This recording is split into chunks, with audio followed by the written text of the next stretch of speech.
it looks like things are going smoothly, as they should. Welcome to the Sunday Morning Beer Drinkers review of Week 5 and 6. For your pleasure, I have all the things. We're going to kick it off this week with a kind of a condensed review of Week 5, and then we're going to just go ahead and roll right on into Week 6. You'll notice that my energy level is naturally high because, well, I'm still undefeated. And I don't want to spoil the lead, but when I get into this kind of mode where I'm just like really feeling myself and things are going well, it's good for everybody. And unfortunately, that came at the expense of like Phil's mood last night. I did an actual screaming running lap around a fire station. Not the outside of the fire station, obviously, the inside, because I was just wearing shorts. But it was irresponsible, the level of celebration. And I just want to go ahead and just get right out there before we go any farther into this video. I just want to say that, I'm sorry that happened to you, Phil. I would have rather done that to Colts. Any day. Absolutely any day. But without further ado, talking about myself any longer, let's go ahead and jump on into the Week 5 review. I wish I had a more comprehensive picture for you. I don't. Mainly because I forgot what happened in Week 5. I knew I won, and that's kind of what was important to me. But John wanted me to point out, Ugly John wanted me to point out that he, in fact, won Best Manager. He did. He got Best Manager. He set the perfect possible lineup up for 117.95 points. And he thinks that that's like high five worthy. And I agree. So, boop. That's for you, buddy. You're going to notice maybe later on, spoiler alert, right, that maybe that's more common than we think. I don't know. But just wanted to give a good shout out to old Ugly. Hey, man, you did a great thing. What we are going to talk about and kind of point out this week, though, is that you're going to notice, even though it was John banging the drum to get a Week 5 review on top of Week 6, that, in fact, it is Phil Solness who was the star of Week 5. Even though he picked up Worst Manager, says Sleeper. Just another reason Phil hates Sleeper. Phil scored 140.15 points as the worst manager compared to the 117.95 points that the best manager scored. So I'm sure Phil would like me to point out that on his worst day, he's still almost 35 or more than almost 35 points better than like John's best day. I mean, numbers don't lie. Also, Phil took home the overachiever this week, the high score, and the biggest blowout, which was kind of fun to see since it was over his, his bestie, his man crush, his fantasy husband, John Colts. That's right. 140.15 over 97.55 for the biggest blowout of the week. You'll notice the rest of the scores wherever I decided to put them. And you can, see for yourself that there's some winners and there are some losers. But mostly the people that are worth talking about in Week 5 are yours truly and Phil Solness, who then coincidentally met up in a Clash of the Titans in Week 6. scroll down. Too far. There it is. And now, the Week 6 review. Here are the scores as they were reported by the Sleeper app on today, Tuesday afternoon. Yours truly with a heartbreaking victory over Phil Saltness, 138.70 to 126.60. Thanks to a Kenyon Drake 69-yard touchdown run with 1 minute and 40-something seconds to go in a blowout of a game. Like, they were 2 plays from victory formation and just kneeling on it. And that's a hard... I mean, I ran.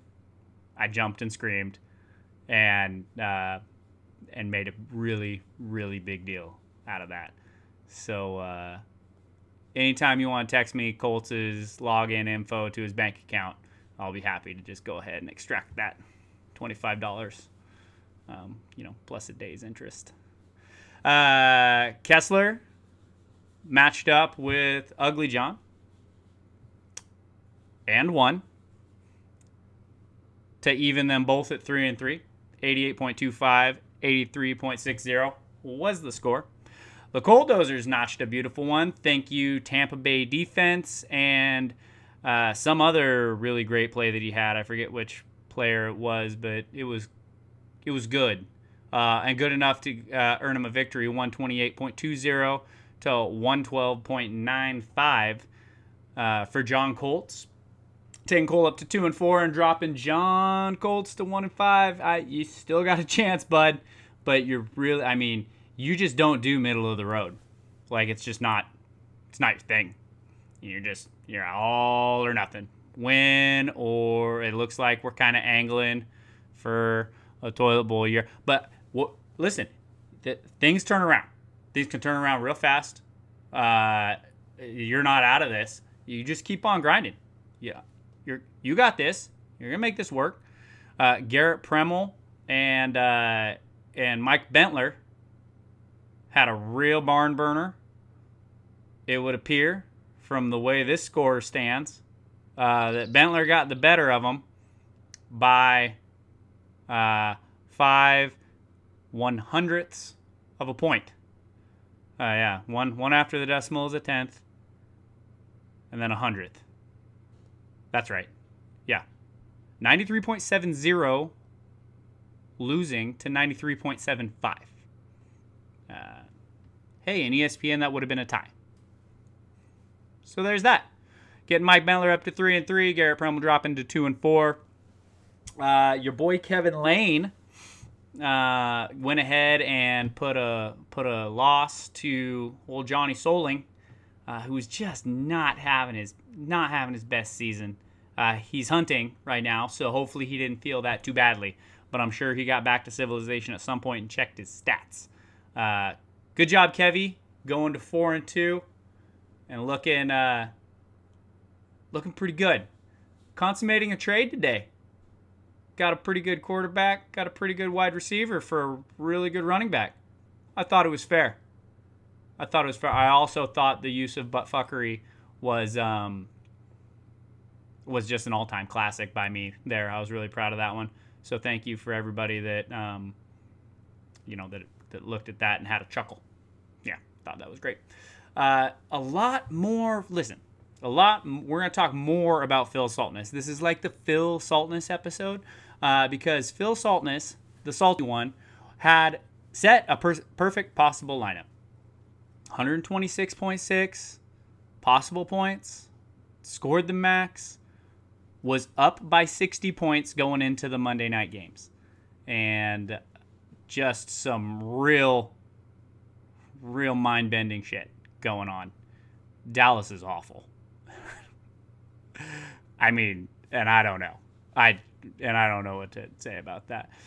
Worst manager, you'll notice again. Well, I don't know if he's the worst manager again, but I'm saying like I guess if this is Phil Saltness's episode, that it would be like the parentheses John Garner episode because he got himself the worst manager, only scoring 64% of the perfect possible lineup because he could have had 131.5 points, and instead he had 83.6 points. So, high scorer. Yeah, boy. It was good. No, the thumbs. Yeah. That looks good. I like that. 138.7. It's good enough to win the day. Keep me at 6-0. Overachiever, though. The salty one, 126.6. He overachieved his projection by 17%. Colddozers notched himself a biggest blowout this week. 128.2 to 112.95. Mikey Bandler, as we kind of already alluded to, had a really close one. And the lowest score of the week was John Garner, 83.6, getting him the below expectation. And I mean, yeah, getting him the below expectation award? That's not what it was. Anyway, so there it is, boys and girls. That's a recap of what happened in this tumultuous week 6. Lots of crazy stuff going on. Really keeping everybody on the edge of your seats. This is that, and I've said it before, and I'll say it again. This is why you don't turn off the TV, because maybe Kenyon Drake will do something for you. Let's do a quick review of the division standings. Up here at the very tip top is me, the very respectable 758 points scored. And also, probably what contributes more to my success is the luck I've been having, because my points against are only 658, which is less than everybody in Bentler's division, as you'll see by these numbers here, if that's where I decided to put them on the editing portion of this.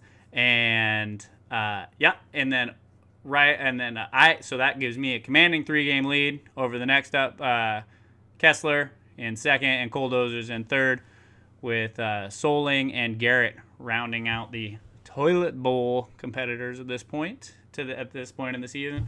Tied atop the league over in Bentler's division is the Puyallup Pen 15s and Salt of the Earth, the salty one. Those guys are hanging out there. Kevin's got the highest scoring team of the moment, it would appear. 804 points, looking pretty good, Kev. Just got yourself a big old quarterback with the big old quarterback thing. It's gonna be good, maybe, or terrible, or good. Garner's hanging on to third place, tied with Michael Bentler at 3-3. So Bentler's division is much more exciting and very hotly contested. It is anybody's game at this point, so don't trade all your good shit to Garner just yet, and hold out. You're gonna try to make a push. Anyway, that's all I have for you guys this week. Next week, I have taken a peek at the matchups, and I will tell you that myself and John Garner are going to go head-to-head for, I guess, my undefeatedness. I don't know what he's got to lose. Pride, maybe. I don't know. Already better looking, and some might say funnier. So, it's kind of just that. But anyway, I hope you guys have a great week. Have a great weekend. Except for you, Garner. I hope you suck.